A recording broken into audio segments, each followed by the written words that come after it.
சகிதமாக லாலியாடினாள் கோதை, லாலியாடினாள் கோதை, லாலியாடினாள் ஆண்டாள், லாலியாடினாள். அடியே போதும், நிறுத்தடி. அது என்ன லாலி பாட்டு? யாருக்கு தெரியும்? எல்லோரும் பாடுவார்கள், நானும் பாடினேன். அப்படியானால் தஞ்சமாம்பா லாலி ஆடினாள் என்று பாடு. கமலை ஏன் இந்த பாட்டை பாடினாள் என்று எனக்கு புரிந்து விட்டதடி. என்ன புரிந்தது? ஏன் இப்படி பாடினாய் என்பது புரிந்து விட்டது. அதைத்தான் முதலிலேயே சொல்லிவிட்டாயே, காரணத்தை சொல்லடி. சொல்கிறேன். உங்களிடம் வார்த்தை கொடுத்துவிட்டு அதை சொல்லாமல் இருக்க முடியுமா? சீக்கிரம் சொல்லடி. நம் தஞ்சமாம்பாளுக்கு கல்யாண ஆசை வந்துவிட்டது. அதை அவள் சொல்ல மறுக்கிறாள். இவள் அதை புரிந்து கொண்டு பாட்டாகவே பாடுகிறாள். கல்யாண சடங்குகளில் ஊஞ்சல் பாட்டு உண்டல்லவா, அதுதான் இது. அப்படி சொல். அதுதான் காரணமா தஞ்சமாம்பா? அதனால்தான் அவள் அப்படி பாடினாளா? பேசாமல் இருங்களடி. என்னமோ நீங்கள் எல்லாம் அந்த பாட்டுக்கு ஆசைப்படாதவர்கள் போலும். கல்யாணமே செய்து கொள்ளாமல் கன்னி பெண்ணாகவே இருக்க போவது போலவும் பேசுகிறீர்களே. ஆமாம், நான் ஊஞ்சல் பாட்டிற்கு ஆசைப்படுகிறேன் தான். ஆனால் எப்படி தெரியுமா? ஆண்டாள் அரங்கனை நினைத்து பாடுவது போல. உனக்கு அரங்கன் கிடைப்பாரா? அவரைத்தான் ஆண்டாள் மணந்து கொண்டாளே, அவர் எனது பக்திக்கு உரியவராயிற்றே. நான் அவர் தம்பியை மணந்து கொள்கிறேன். அடி, யாரையோ நினைத்து பேசுகிறாள் அடி இவள். யார்? யாரை நினைத்து? அது எதற்கு உங்களுக்கு? ஊஞ்சலை ஆட்டாமல் நிற்பதற்கு இதை ஒரு காரணமாக எடுத்துக்கொள்ளாதீர்கள். அதுதான் நடக்காது. ஊஞ்சலை ஆட்டி விடுங்கள். சரி.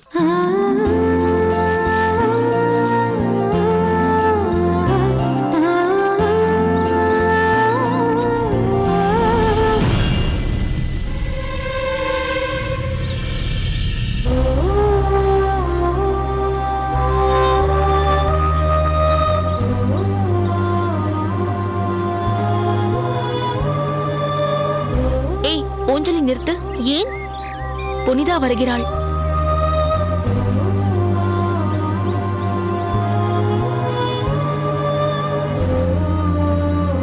நாம் யாருமே அவள் திருமணத்திற்கு போகவே இல்லை. என்ன நினைத்தாளோ, என்ன கேட்க போகிறாளோ? ஆமாமடி, அவள் வருவதை பார்த்தால் உன்னிடம் ஏதோ பேச வருவது போல் தெரிகிறது. நாங்கள் செல்கிறோம். ஏய் வாருங்களடி. ஏய் அகிலா,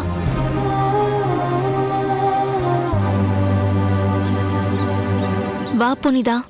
நானாக வந்தவுடன் வா புனிதா என்கிறாய். நம் தோழிகள் அதற்கும் மேலே என்னை பார்த்தவுடன் சென்று விட்டார்கள். தவறாக நினைக்காதே புனிதா. எங்களுக்கு விருப்பமில்லாத ஒரு திருமணத்தை உனக்கு செய்து வைத்தார்கள். அதனால் நீ வருந்துவாயே என்றுதான் நான் வேதனைப்பட்டேன். நீயோ அப்படியெல்லாம் ஒன்றுமில்லை, நான் சந்தோஷமாகத்தான் கல்யாணம் செய்து கொள்கிறேன் என்று காந்திமதி மாமியிடம் சொல்லி அனுப்பியிருந்தாய். இருந்தாலும் ஏனோ எனக்கு உன் கல்யாணத்திற்கு வர விருப்பமே இல்லை. அப்படியே வந்தாலும் அதை உன் அம்மா ஏற்க மாட்டார் என்றும் எனக்கு தெரியும். அதனால்தான் நம் தோழிகளையாவது சென்று வாருங்களடி என்றேன். அவர்களும் அதை தவிர்த்து விட்டார்கள். அதனால்தான் உன்னை கண்டதும் எப்படி உன் முகம் பார்த்து பேசுவது என்று தயங்கி சென்று விட்டார்கள். ஏதோ நீயாவது என் பொருட்டு இங்கேயே இருந்தாயே, அதுவே எனக்கு சந்தோஷம். என்ன பேசுகிறாய் புனிதா?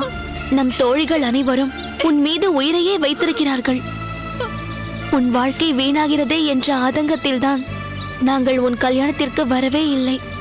மற்றபடி நீ என்றும் எங்கள் அன்பு தோழி புனிதாதான். நீங்கள் என் கல்யாணத்திற்கு வராததும் நல்லதுதான். அதற்கு பின் எங்கள் வீட்டிற்கு வராமல் இருந்ததும் சரிதான். ஏன் அப்படி சொல்கிறாய்?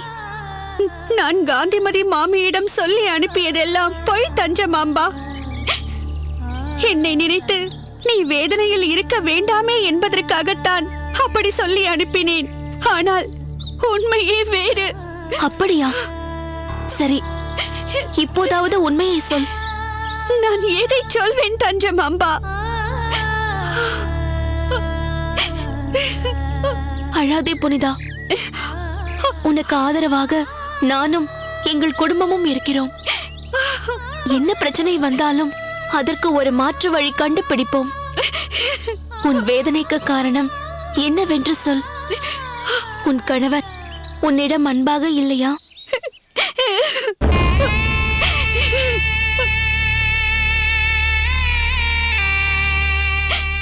இன்று வரை ஒரு முறை கூட, ஒரு வார்த்தை கூட அவர் என்னிடம் அன்பாக பேசியதில்லை.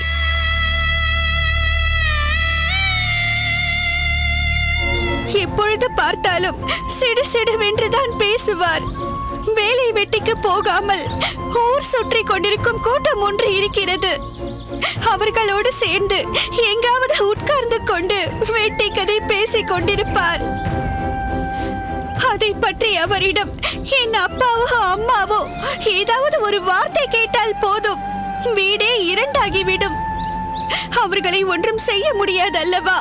அதற்கும் சேர்த்து என்னை வார்த்தைகளாலேயே கொத்தை கிழித்து சித்திரவதை செய்து விடுவார். தீய பழக்கம் ஏதாவது இருக்கிறதா? அப்படி எதுவும் இல்லை. பிறகு ஏன் இப்படி? எல்லோரையும் எடுத்தெறிந்து பேசும் குணம். அதனால் யாரையும் மதிப்பதில்லை. அதேபோல் யாரும் இவரை மதிப்பதில்லை. நான் என்ன சமைத்தாலும் அது சரியில்லை, இது சரியில்லை என்று குற்றம் சொல்லிக் கொண்டே இருப்பார். நீ அவரிடம் ஸ்ரத்தையாகத்தானே இருக்கிறாய்? என்ன தஞ்சமாம்பா இப்படி கேட்கிறாய்? நான் ஒவ்வொரு விஷயத்தையும் எப்படி பார்த்து பார்த்து செய்கிறேன் தெரியுமா? ஆனால் ஒரு கவளம் கூட முழுதாக சாப்பிடாமல் தட்டை தூக்கி எறிகிறார். ஆனால் அவன் வீட்டில் அப்படி, இவன் வீட்டில் இப்படி என்றெல்லாம் யார் யாரையோ ஒப்பிட்டு கோபப்படுகிறார். நம் வீட்டில் என்ன இருக்கிறதோ அதற்கேற்பத்தானே நான் செய்ய முடியும். இப்படிப்பட்ட கோபக்காரர் ஒருவரோடு வாழும் நிலை எனக்கு ஏற்பட்டு விட்டது. என் வாழ்க்கையே வீணாகி விட்டது. குடும்பமே இப்பொழுது அப்பாவின் வருமானத்தில் தான் நடக்கிறது. ஆனால் அப்பாவையே அவர் அவமதிக்கிறார்.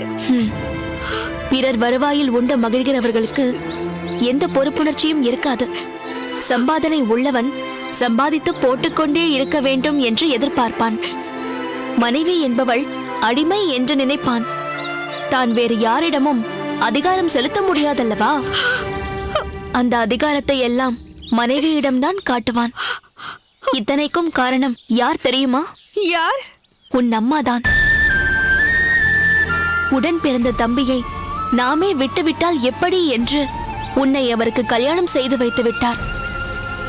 அக்கா தம்பி என்ற உரிமையோடு அக்காள் மகளை திருமணம் செய்தவர் என்பதும் சேர்ந்து விட்டது. அதனால் மேலும் உன்னை அவமதிக்கிறார். அதற்காக நீ மனமுடிந்து போகாதே புனிதா.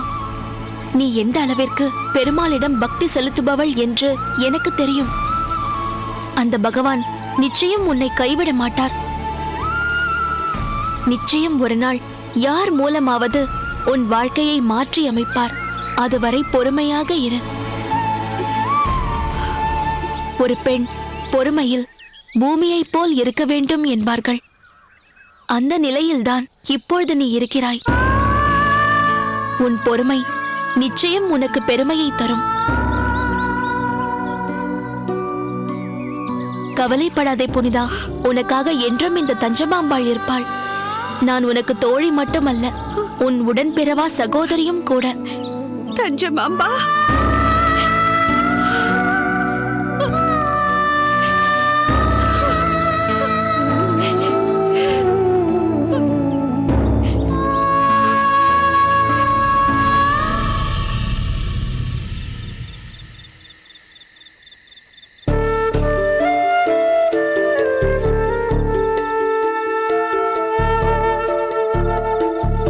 ராமானுஜா,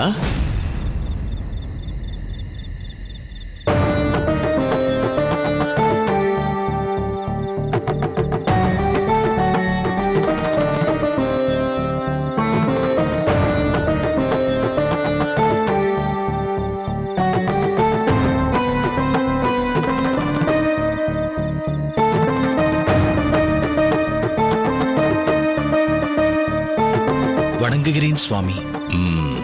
தாங்களா அடியேனை அழைத்தது? ஆம் ராமானுஜா, யாம் தான் உன்னை அழைத்தோம். அடியேனின் பெயர் தங்களுக்கு எப்படி தெரியும்?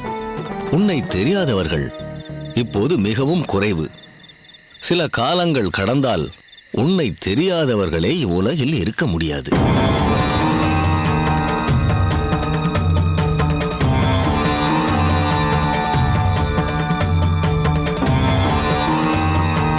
தாங்கள் கூறுவது விளங்கவில்லையே சுவாமி. தத்துவங்கள் விளங்குவது கடினம்.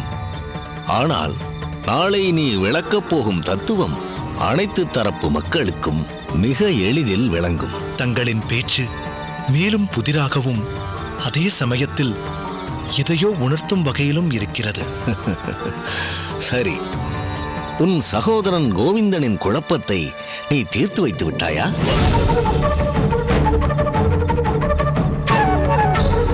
பதில் கூறு ராமானுஜா. கோவிந்தனுக்கு ஏற்பட்ட குழப்பம் தங்களுக்கு எப்படி தெரியும்? கோவிந்தனுக்கு குழப்பத்தை ஏற்படுத்தியவனே நான் தானே.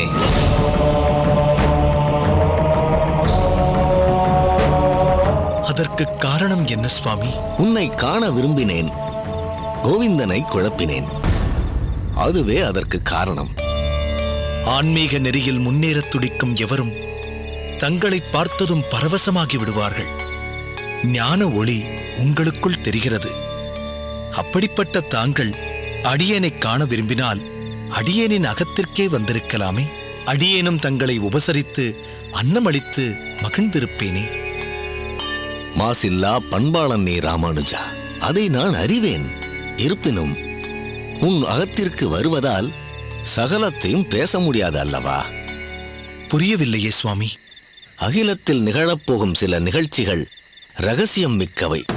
அது பற்றி பேசப் போகும் நாம் இது போன்ற ரகசியமான இடத்தில் தானே சந்திக்க வேண்டும். தாங்கள் ஒரு சித்த புருஷரோ என்று தோன்றுகிறது.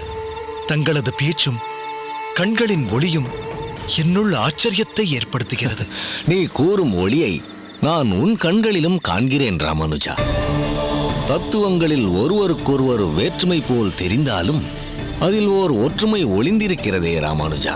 எதில் சுவாமி? நம் கொள்கையில் உறுதி என்ற வகையில் நமக்குள் ஒற்றுமை உள்ளது. தங்கள் சொற்களில் ஒரு ஈர்ப்பு உள்ளது. தாங்கள் கூற வந்ததை மேலே கூறுங்கள் சுவாமி. ராமானுஜா, தத்துவங்களை தம் உள்மனதால் உணர்ந்து அதை அனுபவித்து ஆள்வதில் ஆழ்வார்களுக்கும் நாயன்மார்களுக்கும் ஓர் புரிந்துணர்வு உண்டு. அதை நீ ஒப்புக்கொள்வாயா? தத்துவத்திற்கும் அதை அடைய நினைக்கும் உன்னத பக்தர்களுக்கும் இடையே உள்ளது ஒன்றே ஒன்றுதான். என்ன அது? அன்பு. நன்கு சொன்னாய் ராமானுஜா.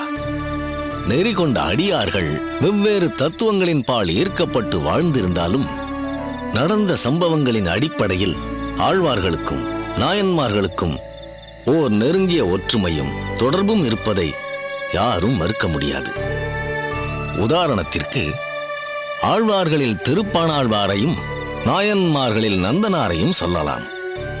பிறப்பின் காரணத்தால் திருப்பாணாழ்வாருக்கும் நந்தனாருக்கும் கோயிலுக்குள் பிரவேசிக்க இச்சமூகம் அனுமதிக்கவில்லையே. ஆனால் திருப்பாணாழ்வாருக்கு ஏற்பட்ட காயத்தை தான் ஏற்று தன் திருவுடலிலிருந்து திருவரங்கன் இரத்தத்தை சொரிந்து திருப்பாணாழ்வாருக்கு மாற்றினாரே. அவரை தோளில் சுமந்து கோயிலுக்குள் எடுத்துச் சென்று அனைவரும் போற்றி மகிழ்ந்தார்களே. ஈசனின் திருவுருவை மறைத்திருந்த நந்தி வாசலில் இருந்து தரிசிக்கும் நந்தனுக்காக நகர்ந்து கொடுத்து நந்தனாராக அவரை மாற்றவில்லையா? இதன் உள்ளார்ந்த பொருளை உணர்ந்தவர்கள் வெகு சிலரே. அந்த வெகு சிலரில் ஒருவனாக உன்னை நான் காண்கிறேன் ராமானுஜா. கோவிந்தனுக்கு என் மூலம் ஒரு குழப்பம் ஏற்பட்டது போல் பிற்காலத்தில் அவன் சமயம் மாறும் ஒரு சூழ்நிலை வரும். உன் சாமர்த்தியத்தால் தக்க உபாயம் செய்து மீண்டும் உன் சம்பிரதாய தத்துவத்திற்கு கொண்டு வந்து அதை நீ நிறைவேற்ற வேண்டும் என்பதுதான் பரம்பொருளின் விருப்பம். அதை கோடிட்டு காட்டத்தான் அடியேன் இப்பொழுது இங்கே வந்தேன். இப்போதுதான் தங்களின் வருகை அடியேனுக்கு புரிகிறது சுவாமி.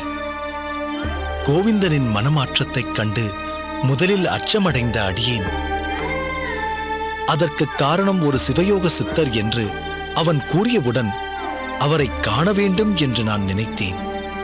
ஆனால் இப்படி தாங்களே அடியேனை சந்திப்பீர்கள் என்று அடியேன் சற்றும் எதிர்பார்க்கவில்லை.